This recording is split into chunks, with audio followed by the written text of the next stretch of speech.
तो नमस्कार दोस्तों, क्या हाल चाल है आप सबके। आए हो आप अच्छे होंगे। मैं Mahesh Kumar the medical mentor. आज हम जो टॉपिक पढ़ने वाले हैं बहुत इंपॉर्टेंट टॉपिक, एनीमिया। एनीमिया एक ऐसा टॉपिक है जो हर किसी को पढ़ना चाहिए, याद रखना चाहिए। आज हम इस टॉपिक में ये अपन बोल सकते हैं एक हेमेटोलॉजी का टॉपिक भी बता सकते हैं इसको, या फिर कोई भी व्यक्ति हुआ, कोई भी मरीज हुआ, उसको एनीमिया हमेशा पढ़ना ही चाहिए। एनीमिया के अंदर आज हम पढ़ेंगे एनीमिया की नॉर्मल वैल्यू, मतलब मेल और फीमेल के अंदर कितना ब्लड रहना चाहिए, इसके सिम्टम्स क्या क्या होते हैं, इसका डायग्नोसिस क्या क्या होता है, इसके ट्रीटमेंट क्या क्या होते हैं और इसकी इटियोलॉजी, ये सारे आज हम एनीमिया के अंदर पढ़ेंगे। एनीमिया एक बता सकते हैं अपन कि एनीमिया के अंदर आयरन डेफिशिएंट एनीमिया भी बहुत टाइप के होते हैं, वो टाइप सारे हम अलग पढ़ेंगे, लेकिन हम पहले पढ़ लेते हैं कि एनीमिया, फिर उसके टाइप अलग से पढ़ेंगे हम। मैं लिख देता हूं एनीमिया, फिर आप आराम से देखना। एनीमिया आ चुके हैं अब एनीमिया की तरफ कि एनीमिया होता क्या है, एनीमिया को हम कैसे डिफाइन करते हैं, इसकी परिभाषा क्या होती है, हम देख लेते हैं एनीमिया की। सिंपल सी बात तो यह है कि एनीमिया होता क्या है। आरबीसी जो अपनी होती है, रेड ब्लड सेल्स का काउंट कम हो जाना, उसे अपन बोलते हैं एनीमिया। उसको हम बोल देंगे एनीमिया। सिंपल सा है, इसकी डेफिनेशन देख लेते हैं। Anaemia is the condition in which the number of red blood cell, क्या बताया अभी हमने, number of red blood cell का कम हो जाना। सिंपल सा बात है। RBC red blood cell on the haemoglobin H B. आपको कोई भी बोलेगा कि एच बी क्या होता है, तो इसका पूरा नाम है हीमोग्लोबिन। और the hemoglobin concentration in the blood in the lower than normal, reducing the blood capacity to carry oxygen to body tissue। ये कहना ये चाहता है कि हीमोग्लोबिन कम होगा अपना, तो ऑक्सीजन सही से कैरी नहीं कर पाएगा। ऑक्सीजन सही से कैरी नहीं हो पाएगा तो बॉडी तक नहीं पहुंच पाएगा। मतलब अपनी आरबीसी, एनीमिया सिंपल सा फंडा है। एनीमिया ये होता है कि अपनी आरबीसी जो होती है वो कम होती है, उसे अपन बोलेंगे एनीमिया। एनीमिया कम होगा तो हीमोग्लोबिन कम होगा, हीमोग्लोबिन कम हो तो अपनी ऑक्सीजन सही से कैरी नहीं हो पाएगी, ऑक्सीजन कैरी नहीं हो पाएगी तो अपनी बॉडी और टिश्यू तक नहीं पहुंच पाएगी। ये सिंपल सा फंडा है और कुछ भी नहीं है इसमें। फिर इसमें देख लेते हैं नॉर्मल हीमोग्लोबिन लेवल, जो नॉर्मल रेंज होती है, मेल में कितनी होती है, फीमेल में कितनी होती है, बच्चों में कितनी होती है, ये सब देख लेते हैं। इसके मेन में जो होती है 13 से 17 ग्राम पर डेसीलीटर होना चाहिए, 13 से 17 ग्राम। कुछ रेशियो अपना ऐसा भी आता है कि 12.5 से 16, ऐसा हर बुक में अलग अलग होता है, लेकिन 12 से 16 तक तो मिनिमम रहना ही चाहिए। किताबों में हमको अलग अलग किताबों में अलग अलग रहता है, ये कोई बात नहीं, ये अपने को मिनिमम 12.5 से 16 तक तो रहना ही चाहिए। इसके अलावा वुमेन जो रहता है, जो फीमेल होती है, उन्हें 12 से 15 ग्राम डेसीलीटर इतना ब्लड रहना चाहिए, इतना हीमोग्लोबिन रहना ही चाहिए। बच्चों में रहता है अपने 11 से 13 ग्राम डेसीलीटर, ये रहता है मिनिमम, इतना ब्लड रहना चाहिए। इसका एक स्क्रीनशॉट ले लेना आप, फिर अपन देखते हैं इसके कॉजेस क्या क्या होते हैं, इसकी इटियोलॉजी, अपने एनीमिया कब इंक्रीज होता है, कब डिक्रीज होता है, ये सारी चीजें अब हम पढ़ेंगे। आप इसका एक स्क्रीनशॉट ले लीजिए, फिर अपन देखते हैं। आ गए हम वापस अपने एनीमिया की तरफ के, एनीमिया कम हो रहा है साहब अपना, एनीमिया डिक्रीज हो रहा है, इटियोलॉजी क्या होती है, इसके कॉजेस क्या क्या होते हैं, ये सब हम देख लेते हैं। बता क्या रहा है साहब, इसके रिस्क फैक्टर क्या होते हैं सब। एनीमिया डिक्रीज हो रहा है, कम हो रहा है, तो किस कारण से होगा अपना, ये हम बता रहे हैं अभी कि किस कारण से होगा। बता क्या रहा है, कॉजेस क्या क्या होते हैं, इटियोलॉजी क्या क्या होती है और इसके रिस्क फैक्टर क्या क्या होते हैं, ये देख लेते हैं हम। Decrease production of red blood cell, RBC कम हो रही है अपनी, तो क्यों हो रही है ये देखना है अपने को। मेन पॉइंट के आरबीसी अपनी कम क्यों हो रही है और क्यों होती जा रही है, ये अपने को देखना है। आयरन डेफिशिएंसी, अब आयरन डेफिशिएंसी क्या होता है, आयरन डेफिशिएंसी में आयरन की कमी हो जाना, पर्याप्त मात्रा में हमको आयरन नहीं मिलना। खास करके ये अपने को देखा जाता है कि जो प्रेगनेंसी होती है, महिलाओं को आयरन की कमी ज्यादा होती है, तो इसमें अपने को हमेशा ध्यान रखना। आयरन डेफिशिएंसी क्या होता है, आयरन की कमी, सही मात्रा में अपन आयरन नहीं खा पाते हैं, आयरन नहीं मिल पाता है अपने को, आयरन पर्याप्त मात्रा में नहीं मिल पाता है, तो उसे अपन बोलेंगे आयरन डेफिशिएंसी। सिंपल सा फंडा है कि आयरन डेफिशिएंसी, आयरन नहीं मिलना अपने को, आयरन की कमी। दूसरा होता है विटामिन बी12 और फोलिक एसिड। विटामिन बी12 और फोलिक एसिड एक ऐसा है जिसमें फोलिक एसिड का समझिए आप, ये जो फोलिक एसिड है, फोलिक एसिड की वजह से अगर ये कम होता है, ये डिक्रीज होता है फोलिक एसिड, तो इसमें कोशिकाओं के अंदर एक अपन एसिडिटी टाइप बनने लगता है, एसिड बनने लगता है, जिसके कारण क्या अपनी कोशिका सिकुड़ जाती है और वो क्या कि उसको आरबीसी सही से नहीं मिल पाती है। इस वजह से इसको क्या डिक्रीज होने लगती है अपने आरबीसी, या आरबीसी डिक्रीज, विटामिन बी12 और फोलिक एसिड की डेफिशिएंसी। इस सिंपल सा फंडा इसका ये रखना है। बोन मेरो डिजीज, अब बोन मेरो डिजीज ये सबसे इंपॉर्टेंट है अपने, bone marrow disease. Bone marrow में कोई डिजीज, कोई बीमारी हो रही है तो वैसे आरबीसी, आरबीसी बनती कहां है, सिंपल सा फंडा, आरबीसी अपनी बनती है बोन मेरो के अंदर, बोन मेरो के अंदर अपनी आरबीसी बनती है। अब देख लेते हैं कि बोन मेरो होता कहां है। बोन मेरो जो अपनी हड्डी रहती है, सबसे बड़ी हड्डी होती है अपनी कौन सी, फीमर होती है। बोन मेरो के अंदर एक हड्डी रहती है, कार्टिलेज टाइप हड्डी के अंदर बना रहता है एक कार्टिलेज, जैसे अपन देखते हैं ना कि वो मकड़ी का छत्तर, मकड़ी बनाती है ना अपना जाल, ऐसे कार्टिलेज बना रहता है, ऐसे क्या बोन मेरो रहता है, उसके अंदर क्या आरबीसी बनती है, आरबीसी का प्रोडक्शन होता है उसके अंदर। तो अगर बोन मेरो कोई डिजीज हुई अपने को तो अपनी आरबीसी बढ़ेगी नहीं। अगर आरबीसी नहीं बढ़ रही तो सिंपल सा फंडा है कि आरबीसी अपनी डिक्रीज क्यों हो रही है, बोन मेरो डिजीज के कारण, ये होता है। और चौथा अपना पॉइंट होता है क्रोनिक डिजीज। क्रोनिक डिजीज के अंदर क्या क्या हो रहा है, किडनी फेल। अगर आपका कोई सा भी ऑर्गन फेल है बॉडी का, किडनी डिजीज है आपको, तो आपका जो आपकी जो आरबीसी रहती है वो बिल्कुल भी नहीं बढ़ पाएगी, आरबीसी बढ़ेगी नहीं, क्योंकि आपकी किडनी वैसे ही फेल है, किडनी काम कर ही नहीं रहे आपकी, तो आपकी आरबीसी बढ़ेगी। किडनी का काम क्या होता है, किडनी का सिंपल सा काम होता है फिल्टर करना। अगर वो किडनी काम कर ही नहीं है, किडनी फेल है आपकी, तो आपके आरबीसी फिल्टर मतलब वो ब्लड को फिल्टर करेगी नहीं, तो आपके आरबीसी वैसे डिक्रीज हो जाएगी। तो क्या किडनी फेल है। कैंसर, कैंसर का काम क्या, कैंसर क्या काम करता है, मतलब कैंसर काम क्या करता है, कैंसर की डिजीज क्या होती है। कैंसर में क्या होता है, सेल की एबनॉर्मली ग्रोथ होना, सेल की एबनॉर्मली ग्रोथ होना, तो उसे क्या बोलेंगे पर कैंसर बोलेंगे। एबनॉर्मल ग्रोथ अपन बोले कि अगर कोई किसी जगह पर कैंसर है, अपने छोटा सा एक कट लगा दिया, तो वहां क्या कि अपनी जो आरबीसी रहती है वो क्या एबनॉर्मली ग्रोथ करने लगती है, डब्ल्यूबीसी एबनॉर्मली ग्रोथ करने लगती है। डब्ल्यूबीसी शायद आप, मैंने पढ़ाया था आपको, आप एक पढ़ना डब्ल्यूबीसी को। व्हाइट ब्लड सेल जो होती है वो क्या काम करती है, अपने डिफेंस मैकेनिज्म का काम करती है। अगर डिफेंस मैकेनिज्म से सेल रहती है वो ही ज्यादा मात्रा में बढ़ने लगी तो फिर तो प्रॉब्लम हो जाएगी ना अपने को। डिफेंस सेल जो होती है, बाहर से कोई फॉरेन पार्टिकल आया है उसको मारने का काम करती है अपनी डब्ल्यूबीसी, डिफेंस सेल। अगर डब्ल्यूबीसी ही ज्यादा बढ़ जाएगी अपनी तो फिर तो प्रॉब्लम होनी है ना अपने को। तो कैंसर में अपनी आरबीसी क्या होती है, डिक्रीज होती है। एक पॉइंट और ये हो गया लीवर फेलियर। अगर किसी पेशेंट को लीवर फेलियर या लीवर डिजीज है तो उसकी आरबीसी कम रहेगी। आपने देखा होगा कि जॉइंडिस वाला जो पेशेंट रहता है, पीलिया जिस मरीज को होता है, उसका हीमोग्लोबिन कम होता ही रहता है। हीमोग्लोबिन कम इसलिए होता है क्योंकि जो अपना लीवर रहता है वो क्या ज्यादा एसिड बनाने लगता है। लीवर डिजीज अपन जिसको बोल सकते हैं, इसकी वजह से उस टाइम पे भी आरबीसी अपनी डिक्रीज होती है। तो मेन पॉइंट अपना क्या है कि लीवर डिजीज। सिंपल सा फंडा है कि जो आरबीसी जो ये हो रही है अपनी, कम हो रही है, डिक्रीज हो रही है, इसमें सिंपल रिस्क फैक्टर में bone marrow disease, iron deficiency disease और इसके अलावा kidney disease, liver disease, cancer, ये मेन इंपॉर्टेंट है अपना। इस पे हमेशा अपने को ध्यान रखना चाहिए। अब ये तो हो गया डिक्रीज का ही। अब देख लेते हैं इंक्रीज एनीमिया कैसे होता है। इंक्रीज एनीमिया देख लेते हैं, आप इसको अच्छे से समझना। एक बार में समझ में ना आए तो डबल वीडियो को रिपीट करना और अच्छे से समझना, लेकिन समझना जरूर। अब देख लेते हैं हम इसके इंक्रीज क्या क्या होते हैं। आप इसका एक स्क्रीनशॉट ले लीजिए। एनीमिया जो डिस्ट्रक्शन होता है अपना, एनीमिया डिस्ट्रक्शन, ये नाम देखिए। एनीमिया डिस्ट्रक्शन का मतलब ये हो रहा है अपना सिकल सेल एनीमिया, थैलेसीमिया और इसके अलावा जो अपना हो रहा है ऑटो इम्यून हीमोलाइटिक एनीमिया। इसके अंदर देखिए आप, सिंपल सा फंडा है कि increase destruction of red blood cell, जिसको अपन बोलेंगे हीमोलाइसिस।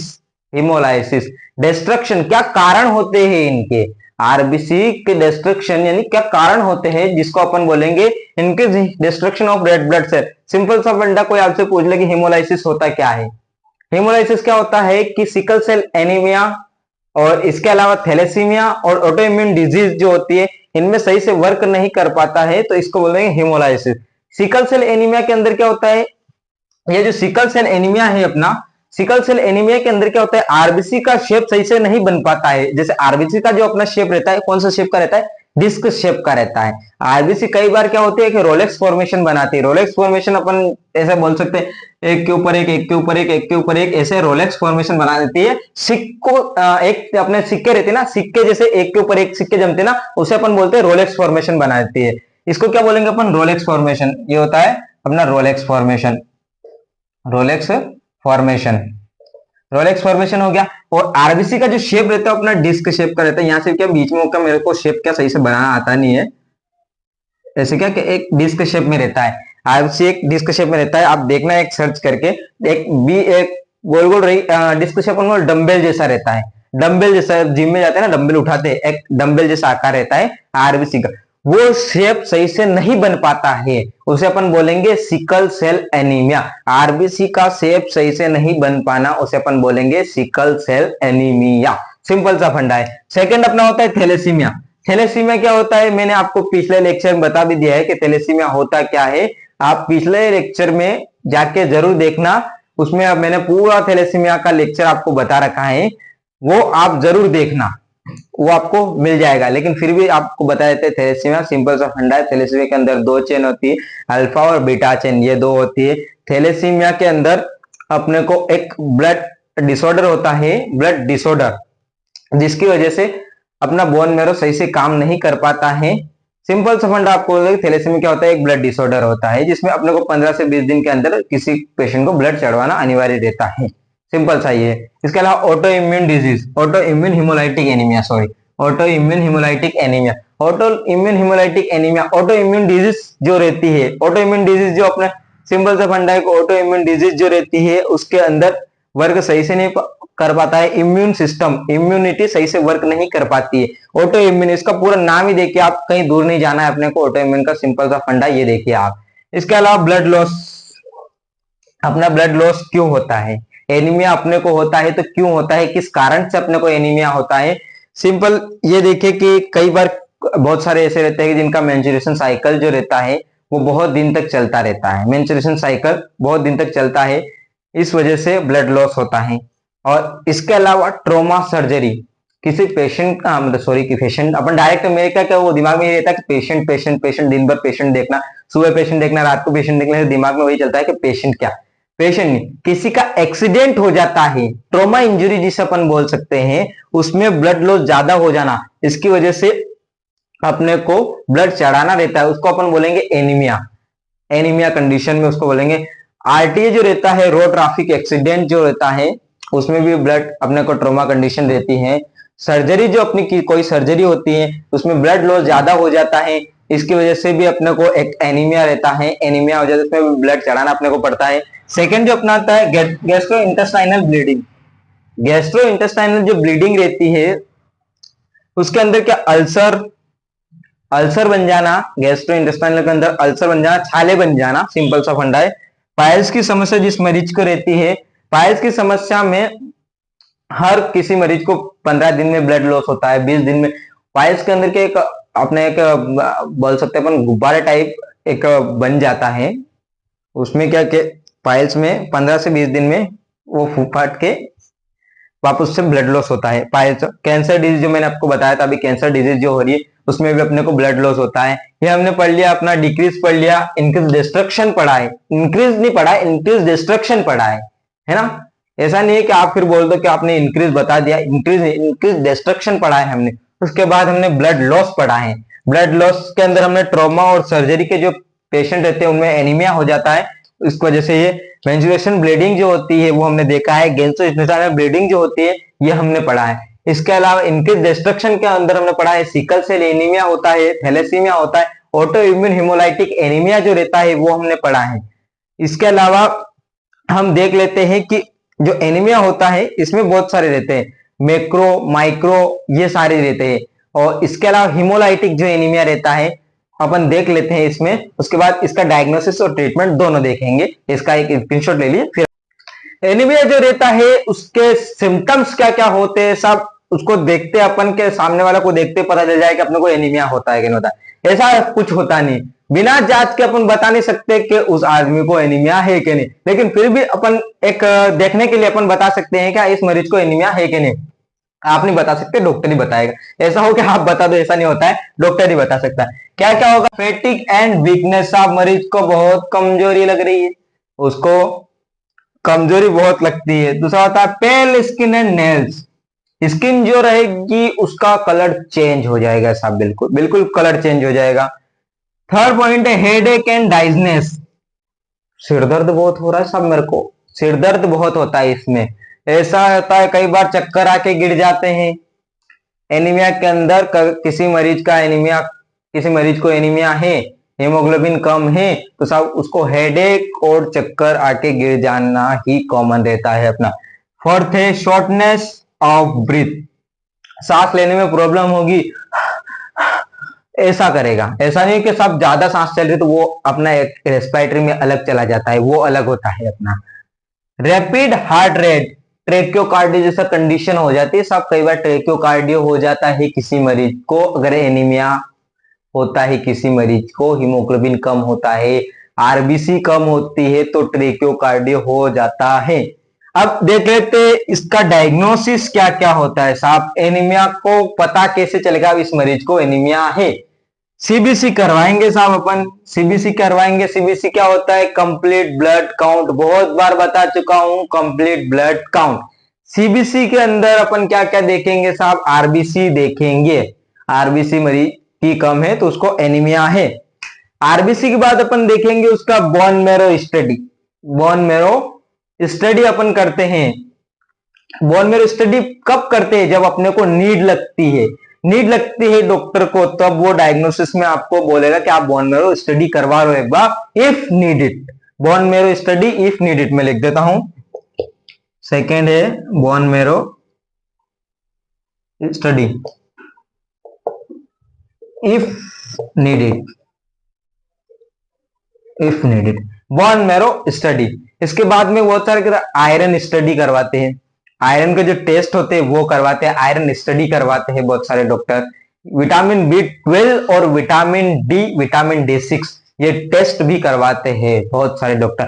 फेरिटिन टेस्ट जो होता है वो भी करवाते हैं बहुत सारे डॉक्टर। अब इसमें देख लेते अपन, ट्रीटमेंट देख लेते हैं साहब। ट्रीटमेंट का सिंपल सा फंडा है, अगर किसी मरीज की आरबीसी कम है तो उसको क्या करवाएंगे, ब्लड ट्रांसफ्यूजन करवाएंगे। ब्लड ट्रांसफ्यूजन ही सबसे बेस्ट ऑप्शन रहता है, ब्लड ट्रांसफ्यूजन। इसके अलावा किसी मरीज का आयरन कम है, आयरन कम है तो उसको एक आयरन आता है एफसीएम करके, वो मैं नहीं बता रहा, मैंने बस स्टडी करी थी तो उसमें बताया। एफसीएम करके जो आयरन होता है इसमें कार्बोसाइड्स करके ऐसा कुछ सब्सटेंस रहता है, उसमें जो कंटेंट रहता है वो बेस्ट रहता है। आयरन डेफिशिएंसी के अंदर वो आयरन लगता है, सबसे बेस्ट है। अगर फोलिक एसिड और विटामिन B12 की डेफिशिएंसी है तो अपने को इंजेक्शन आता है वो लगवाने हैं, सबसे बेस्ट है। इसका ट्रीटमेंट यही है, लेकिन सबसे बेस्ट अपने को रहता है साहब कि अपने को ब्लड ट्रांसफ्यूजन ही करवाना है। ब्लड ट्रांसफ्यूजन ही करवाना, एनीमिया के अंदर ब्लड ट्रांसफ्यूजन करवाना है। ये हो गया अपने, आज हमने एनीमिया में पढ़ा है, एनीमिया की डेफिनेशन पढ़ी है, इसका डिक्रीज पढ़े हैं, इनके डिस्ट्रक्शन पढ़े हैं हमने, इसके सिम्टम्स पढ़े हैं, इसका डायग्नोसिस पढ़ा है हमने। और अगर इसके अलावा अगर आपको कुछ और भी लगता है तो आप हमें बताइए, हम आपको एनीमिया के बारे में और बताएंगे। हमारी टीम पूरी तैयार रहती है हमेशा बताने के लिए। आप प्यारा सा कमेंट करिए, अगर आपको लेक्चर अच्छा लगा है तो आप प्यारा सा कमेंट करिए और आप हमें सपोर्ट करिए क्योंकि बहुत टाइम हो गया हमें वीडियो बनाते बनाते। आप हमें सपोर्ट करिए, आपका एक सपोर्ट या एक लाइक हमको भी लगता है कि हाँ हमने कुछ पढ़ाया है, कुछ हमको अच्छा लगता है, तो आप हमें सपोर्ट करिए। Mahesh Parmar the medical mentor, thank you.